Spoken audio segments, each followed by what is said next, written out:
My dad snapped. Your sister's kids are taking your floor. You can sleep in the garage. I paid for the entire beach house reunion, then showed up to find my room given away and my bags dumped by the back door. Everyone waited for me to stay quiet. Instead, I made one call that turned their whole vacation silent. My name is Nolan. I'm 27. I'm a sous chef at a restaurant called Rosie's, which has never employed a person named Rosie, and I make $54,000 a year, which after taxes and rent and a car payment and student loans leaves me about $1,100 a month in disposable income. Remember that number. It matters later when I put $11,400 on a credit card for a family that put me next to a recycling bin. The search.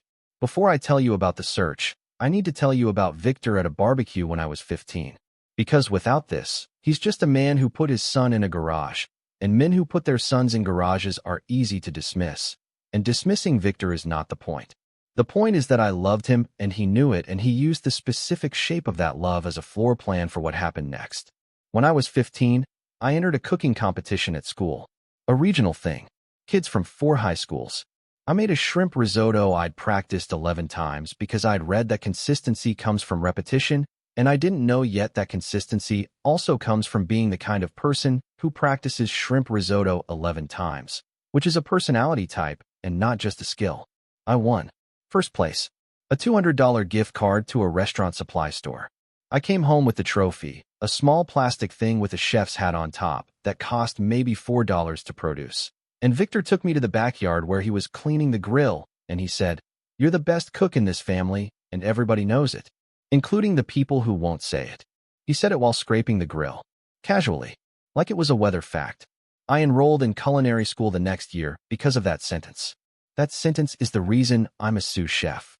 That sentence is the reason I could cook for 12 people for 3 days in a house that put me in the garage.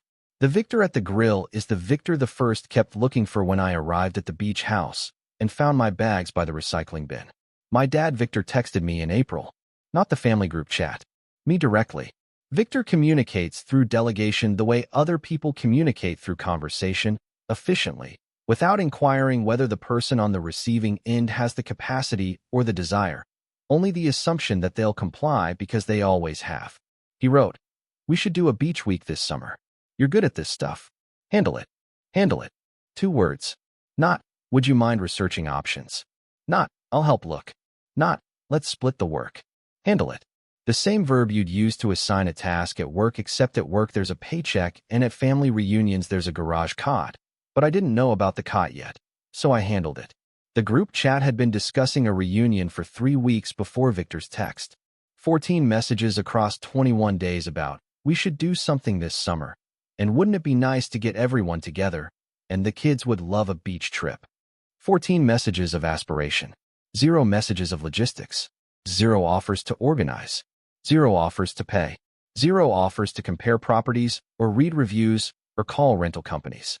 I scrolled through the chat that night lying on my apartment futon, which I've had since college and which smells permanently of the Thai food I order on Tuesdays from a place called Orchid that makes a green curry that costs $13.50 and is the only extravagance I allow myself, because extravagances above $14 are outside the budget of a man saving nothing because he's about to put $12,302 on a credit card. I counted the messages, 14 about the idea, 0 about the execution. So I texted back, "I'll handle it." 3 heart emojis. 1 thumbs up from Derek, my brother-in-law, whose thumbs up would later represent the full value of his contribution to this trip, which was $24 in Budweiser, but we'll get there. I spent 3 weeks looking at properties. 23 of them. I read 140 reviews. I built a spreadsheet because I'm a sous chef who builds spreadsheets for vacation rentals, which is either organizational rigor or a personality condition, and the distinction has never mattered because both produce the same result, which is useful evidence for moments like the one I'm currently describing. The spreadsheet had columns: bedrooms, proximity to beach, kitchen size, critical because I'm a chef and I knew I'd be cooking every meal, which I did, for 3 days, in a house that assigned me to the garage, but we'll get there, parking spaces, pet policy. Brielle has a dog she was considering bringing, which in Brielle's language means bringing, and you'll buy the dog food, and cancellation policy. I read the cancellation policy of every property. I read it carefully. I read it the way you read insurance documents, with the knowledge that you hope you'll never need the information but the suspicion that you will. I picked a 5-bedroom house 4 hours from home. Ocean view from the back deck. Large open kitchen with a 6-burner range and a double oven, which I noticed the way a musician notices a concert piano, involuntarily, with the specific hunger of someone whose instrument is a stove and whose audience is a family that treats his cooking as furniture, always present, never acknowledged, expected to function without maintenance. The house had a garage with a washer and dryer. I chose it partly for the laundry access. The garage. The room I selected for its utility became the room they selected for my bed. I picked the cage. I just didn't know I was the one going inside it. The booking. Beach house rental for 1 week. $8,200. Cleaning fee, $450. Service fee, $380. Refundable security deposit, $2,370. Total charge to my credit card, $11,400. My credit card. My name. My 19.9% APR that would cost me approximately $1,800 in interest if I couldn't pay the balance in 6 months, which I couldn't, because $11,400 is more than 10 months of my $1,100 disposable income. I booked a vacation I couldn't afford because nobody else would book it, and I planned to split the cost 4 ways across 4 family units at $2,850 each, including my own share, which is the only share that was ever paid. I sent the Venmo requests the day I booked. For requests, $2,850 each. Victor, Brielle, Derek, separate from Brielle because they keep finances separate, which means Derek keeps his finances and Brielle keeps asking me for things. Aunt Patrice. I included a note. Beach week. Split 4 ways. Payment by June 1st appreciated. Friendly. Casual. The exclamation point was an act of hope that I now recognize as naivety dressed up with punctuation. Payments received by June 1st. 0. Payments received by June 15th. 0. Payments received by departure day, 0. Responses to the Venmo requests, 0. Responses to my follow-up text in the group chat. Hey, just a reminder about the Venmo requests. 1 thumbs up from Derek, who I'm beginning to think uses the thumbs up emoji as a form of currency and genuinely believes it pays for things. Total out of pocket before the trip started. $11,400 for the house, plus $840 in groceries I bought on the drive down, 3 stores, 4 hours, we'll get there, plus $62 in gas. $12,302. On a sous chef salary. On a credit card. For a family that would put me in a garage. The group chat. 3 weeks before the trip, I posted the floor plan in the group chat. 5 bedrooms labeled clearly. Master Dad. Room 2, Brielle plus Derek. Room 3, kids. Room 4, Aunt Patrice. Room 5, me. Everyone reacted. Thumbs up. Check marks. Brielle sent a heart. The room assignment was confirmed in writing, time-stamped, screenshotted by me because I screenshot things, which is either prudence or paranoia, and at this point in my life the distinction doesn't matter because both produce useful evidence. Brielle texted me separately 3 days before the trip. Not a thank you. Not a how can I help. A list. Brielle's dietary needs list for her family. Gluten-free bread, $7.99. Oat milk, $5.49. Organic fruit snacks, $8.99 per box. She wanted 3. A specific brand of sparkling water available only at Whole Foods, $6.99 per pack. For packs requested. Almond butter, $11.99. Dairy-free cheese, $6.49. And 7 other items I won't list because the list itself is the point, which is that Brielle texted her brother a 14-item personal shopping list with specific brands and store requirements, without offering to pay for any of it, the way you'd text a personal assistant, except personal assistants get paid and brothers get garages. The morning of the trip, I packed 3 coolers with ice, drinks, chicken I'd marinated the night before, burger patties I prepped from scratch because I'm a chef and this is what I do, sides I'd made at midnight because I was nervous and I cook when I'm nervous, and Brielle's entire dietary needs list purchased across 3 stores that added 90 minutes to my drive. Brielle texted at 7 a.m.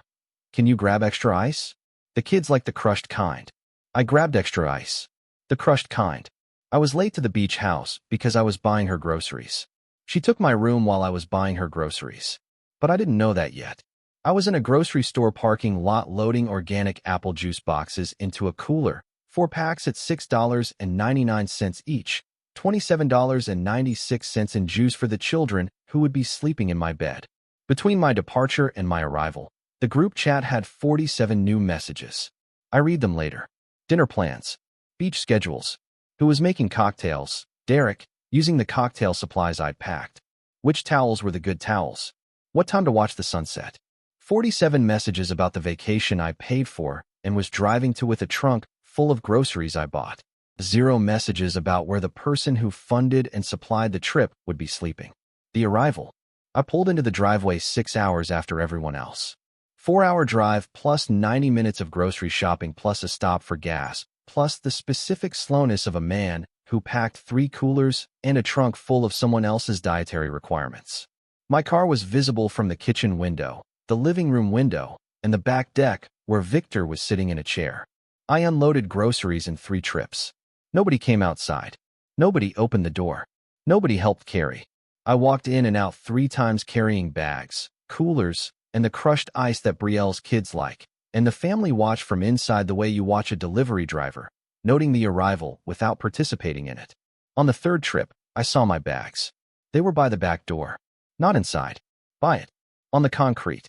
Next to the recycling bin. The blue one with the triangle arrows, which was already full of empty beer cans. Derek's contribution, $24 worth of Budweiser, which is a 0.19% contribution to a $12,302 trip, and I know the math because I'm the son who always knows the math, and I wish I wasn't because not knowing the math would make the next part hurt less.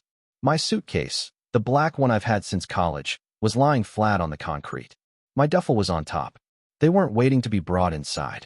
They were placed there by someone who had already decided where I was sleeping, and it wasn't room 5.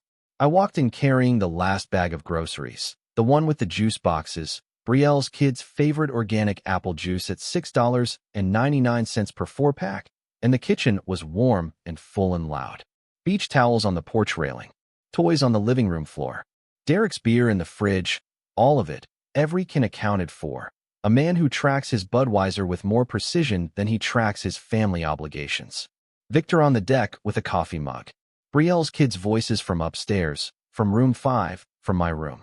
I put the groceries on the counter. Nobody said thank you. The kids drank 3 juice boxes by dinner. Victor met me in the hallway. He was holding a beer he didn't pay for in a house he didn't book. Your sister's kids are taking your floor.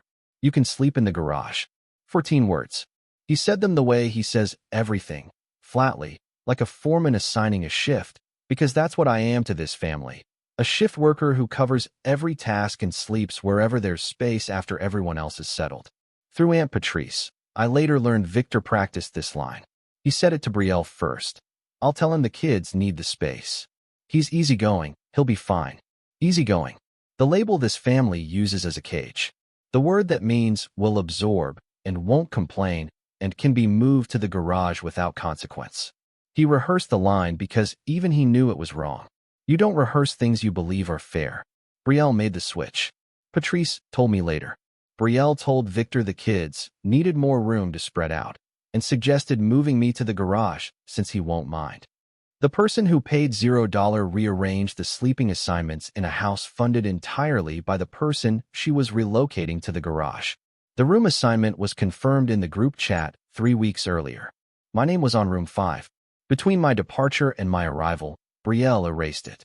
The garage smelled like motor oil and salt air and the rubber of old beach toys stacked in a corner that someone had shoved aside to make room for the cot, which tells you the cot was placed here recently, which tells you the decision to put me in the garage wasn't a last-minute adjustment, but a pre-arrival plan, which tells you everything you need to know about the gap between what this family says to my face and what they say when I'm on the highway buying their juice boxes. There was a folding cot, green canvas, military surplus feel, no sheets, no pillow, a bare cot next to a washing machine and a stack of pool noodles and a beach umbrella that was leaning against the wall at an angle that suggested it had been there for years, owned by whoever had this house before, forgotten by everyone including the property manager. and now it was my roommate. This was the room. This was where the family decided the son who researched 23 properties, paid $12,302, bought $840 in groceries at 3 stores, packed 3 coolers, drove 4 hours, and brought the crushed ice should sleep. Between the washing machine and the pool noodles and the umbrella and the smell of motor oil. In a house with 5 bedrooms and a 6-burner range, I would use every morning to cook breakfast for the people who put me here. I stood in the garage for a while. The cot had a metal bar that ran across the middle, the kind you can feel through the canvas, the kind that leaves a mark on your back in the morning, the kind of detail you notice when you're standing in a garage, deciding whether to unfold it or leave. I could hear the ocean through the garage door. I could hear the kids upstairs, in my room, jumping on something that sounded like the bed, which was my bed, which had sheets and pillows and a window that probably let in the morning light the way the garage door lets in the smell of motor oil. I could hear Derek on the deck telling a story about something, his voice carrying the casual volume of a man who has never wondered where he would sleep, because men like Derek always have a room, even when they contribute $24 in Budweiser and a thumbs-up emoji and nothing else. Part of me wanted to walk back inside and tell Victor that $12,302 buys more than a folding cot and a conversation with a pool noodle. Part of me wanted to find Brielle and hand her the grocery receipts and ask whether $840 in personal shopping earns a bedroom or a garage. And a small part of me, the part that's been running since I was 15 standing at a grill with a father who told me I was the best cook in the family, wanted to unfold the cot and lie down and sleep and wake up and make breakfast for everyone and never mention the garage, because mentioning it would mean admitting that the Victor at the grill and the Victor in the hallway are the same person. And holding those two versions at the same time is a weight I've been carrying since I was old enough to cook and too young to understand that being useful and being valued are different things. I didn't unfold the cot. I took out my phone. The cancellation. I read the cancellation policy when I booked. I read everything. I read menus at restaurants I'm not eating at. I read the fine print on parking garage tickets. I read the back of shampoo bottles and hotel showers. I read because reading is the only form of control available to a person whose family moves his bags without asking. And the cancellation policy was the most important thing I'd ever read, standing in a garage in the dark with my phone screen illuminating a cot I would never sleep on. The policy: mid-stay cancellations require 48-hour written notice from the reservation holder. Refund: 70% of remaining and used days minus a processing fee. The reservation holder was me. The sole payer was me. The person standing in a garage at 8:14 p.m. while his family ate the dinner he didn't cook for once because he was too busy staring at a cot and a pool noodle and a life that suddenly had a shape he could see clearly for the first time. That person was me. The property management company had an after-hours line. A woman named Claire answered. She was doing inventory on another property, counting towels, which I know because I could hear her counting in the background, and she apologized for the noise. And that apology, that small professional courtesy from a stranger counting towels, was more consideration than my family had shown me in 6 hours. And I almost told her that, but didn't, because telling a stranger on a phone that her apology matters more than your father's welcome is a sentence that changes the temperature of a conversation in a way you can't undo. Claire asked, "You're the reservation holder and sole payer?" "Yes." "And you're currently sleeping in the garage?" I paused. "There's a cot." Claire was quiet for 4 seconds. I counted because I count things. Then she said, "I'll process the cancellation tonight. Checkout is noon on day 3. I'll be there personally." She was. But first, the 48 hours between the phone call and the knock. I didn't tell anyone. This is the part that keeps me up at night. Not because I regret it, but because I'm not sure what it says about me that I could smile at a dinner table while knowing the table had an expiration date. I went back inside. I made dinner for 12 people. Grilled the chicken I'd marinated the night before in a lemon herb mixture I've been perfecting for 3 years. The kind of recipe you develop through repetition and patience, and the specific stubbornness of a person who believes food should taste like someone cared about it. I plated the sides. Served the juice boxes.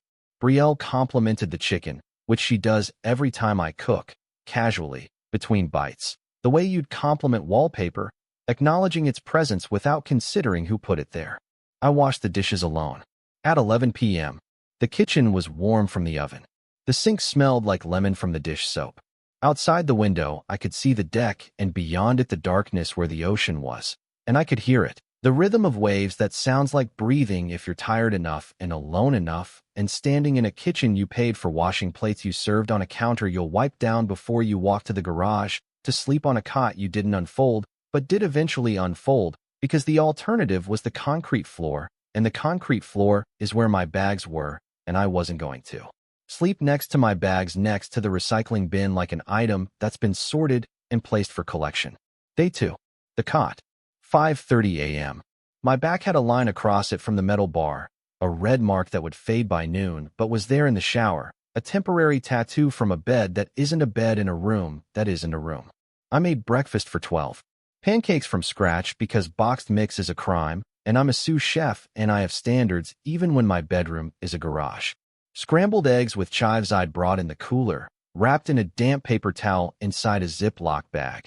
The kind of detail-oriented food preparation that impresses nobody at the breakfast table, but is the difference between eggs that taste like breakfast and eggs that taste like obligation. Coffee.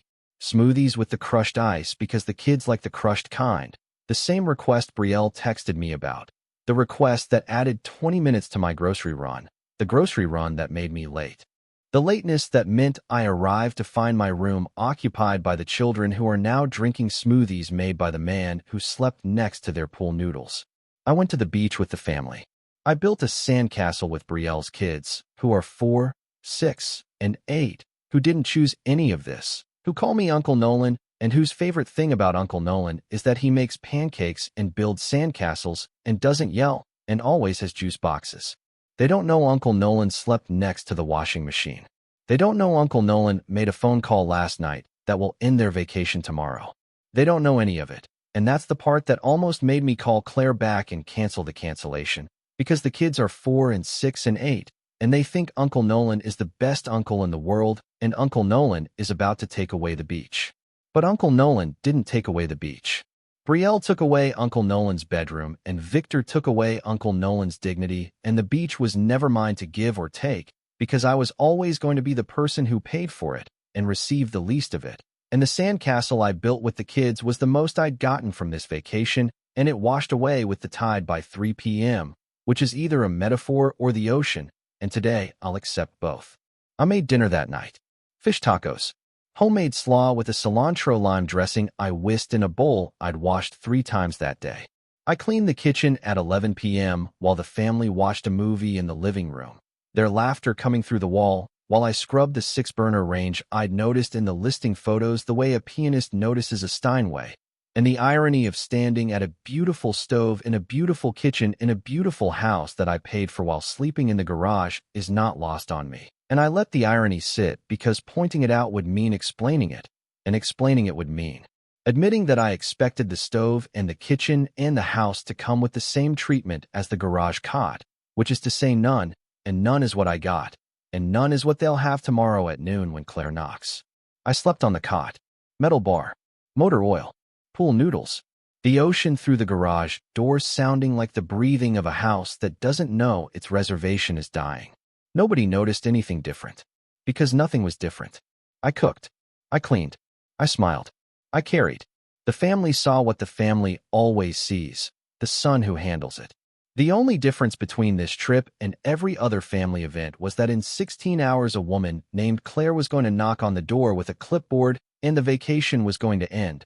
And the only person who knew was the one sleeping in the garage with a metal bar across his back and a phone with a cancellation confirmation email he'd read 4 times. Day 3, 5:15 a.m. Cot. Back. Metal bar. I got up. Made eggs. Put on the apron I brought from home, the one I wear at Rosie's, the white one with the small burn mark on the left side from a pan that slipped 2 years ago. I was scrambling eggs when the knock came. 9:03 a.m.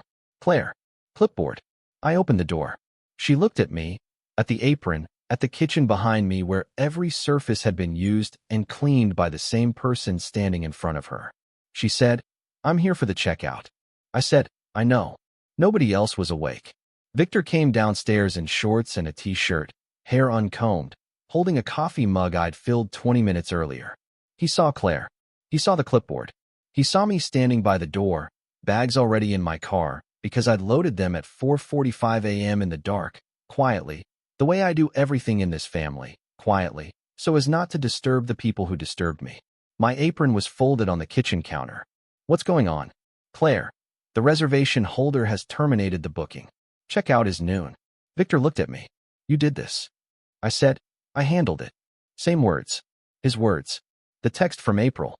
You're good at this stuff. Handle it. I handled the booking. I handled the groceries. I handled the cooking. I handled the cleaning. And I handled the cancellation. Handle is the only verb this family gives me. I used it. Brielle came down 15 minutes later with the kids in pajamas. She saw Claire, the clipboard, Victor's face. We can't leave. We just got here. Claire, who was professional in a way that made Victor's informality look like what it was, said, the booking was terminated by the reservation holder. That's your brother. Checkout is noon. Brielle looked at me. You're ruining the kids' vacation. I looked at the kitchen counter. The cutting board I'd used every meal. The spot where the juice boxes sat. The apron. I said, the kids slept in my room. They'll be fine. Patrice came down last. She packed calmly. She didn't blame me. She told Victor, you put the boy who paid for everything in the garage, and you're surprised he left? Victor, I love you, but you earned this. During the scramble, Derek complained about the money we're losing. Patrice, without looking up from her suitcase, Derek, you brought a case of Budweiser to a $12,000 vacation and called it a contribution. Sit down. Derek sat down. Patrice has that energy. The energy of a woman who has watched this family for 30 years and chosen every word carefully and saved the best ones for moments exactly like this. The family had nowhere to go. Nobody booked a backup because nobody books anything. That's my job, and I quit. The beach town was peak season. Every rental booked. Every hotel full except one motel 40 minutes inland at $189 a night that couldn't hold 12 people. The family that delegated all planning to one person stood in a driveway with suitcases and no plan because the plan was always me, and I left. I got a refund of $6,840. The trip cost me $4,560 for 3 days, 2 of which I spent sleeping on a garage cot and cooking every meal for people who didn't pay for the house, didn't buy the food, and didn't notice that the person providing both was sleeping next to pool noodles. Plus $840 in groceries. Plus $62 in gas. Total cost of a vacation where I was treated as staff, $5,462. The interest on the remaining credit card balance will add approximately $380 over the next 6 months, bringing the true cost to $5,842. For that amount, I could have booked myself a week at a resort with a room and a bed and a pillow and a view of something that isn't a washing machine. But I didn't book myself a resort. I booked my family a beach house. And the family booked me a garage. The Venmo requests are still pending. 4 of them. $2,850 each. Victor, Brielle, Derek, Patrice. Nobody paid. Nobody declined. Nobody acknowledged. They sit in the app like invoices for a house that no longer exists. And every time someone in my family opens Venmo to split a dinner or pay a babysitter or buy something that costs more than Derek's $24 in Budweiser, which is most things, they see my name and a number and the ghost of a vacation that ended at noon on a Tuesday because the person who paid for everything was sleeping on a cot that left a metal bar mark across his back. I could cancel the requests. I haven't. They're not about the money anymore. They're about the record. They're the receipt that says, this is what happened, and this is what it cost, and this is what nobody paid. Brielle posted a photo of the beach house on Instagram the day they left. The house looked beautiful in her photo, which it was, because I chose it carefully from 23 options. Caption: family vacation cut short because some people care more about making a point than making memories. Sad. 47 likes. 12 comments of sympathy from people who didn't know the full story, which is the advantage of posting first. You get to frame the narrative before the narrative frames you. Then Patrice commented, the person who paid $11,400 was sleeping in the garage, Brielle. Maybe lead with that. The comment had 31 likes in 4 hours. Brielle deleted the post. But screenshots don't delete. I have it. I don't post it. I don't share it. I just have it in my phone in a folder next to the booking confirmation and the Venmo requests and the group chat where my room was assigned and then reassigned without my knowledge. Some folders are for storage. Some are for proof. Mine is for both. Victor called 4 times over the next week. Day 2, 1 call, no voicemail. Day 3, 2 calls, 1 voicemail. You embarrassed this family. Call me. The word embarrassed from a man who put his son in a garage without embarrassment. Day 5, different tone. We need to talk about what happened. Day 8, 1 text. I shouldn't have said the garage thing. But you shouldn't have canceled the house. Half an apology stapled to a full accusation, which is the exchange rate for accountability in my family. 50 cents on the dollar, and the dollar was mine to begin with. Patrice texted me separately. I should have said something when they moved your bags. I watched them put your suitcase by the recycling bin, and I didn't open my mouth. That's on me. She's the only person in my family who admitted she was present when something happened to me and chose silence. Everyone else pretends they weren't there. Patrice says she was. That's the difference between silence and honesty. They look the same until someone breaks one of them. Through Terrence, my cousin who was at the house and who films everything, because Terrence is the kind of person who documents his life the way I build spreadsheets, compulsively, I got a video of the family loading the cars at checkout. Victor carrying a suitcase with the specific posture of a man who has never carried his own luggage and resents the weight. Brielle yelling at the kids to get in the car. Derek standing by the trunk doing nothing, which is consistent with his contribution to everything else. Claire on the porch with the clipboard, professional and calm, the only adult in the frame who handled anything with competence that day. The video ends with Claire locking the front door. The vacation I planned, funded, stocked, cooked, cleaned, and was excluded from, ending with a locked door and a family in a driveway with nowhere to go because nobody else plans anything. Nobody else books anything. That's my job. And I quit. I drove 2 miles south. There was a seafood shack with a picnic table facing the water. I ordered a plate of shrimp and a Coke. The shrimp was overcooked.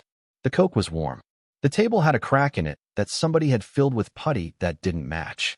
I sat there for 45 minutes eating overcooked shrimp at a table nobody would choose. And it was the best meal I'd had in 3 days because I didn't cook it, I didn't serve it, I didn't clean it up, and nobody told me where to sit. Anyway, that's the booking. If you made it this far, appreciate you. Subscribe, leave a comment. More coming.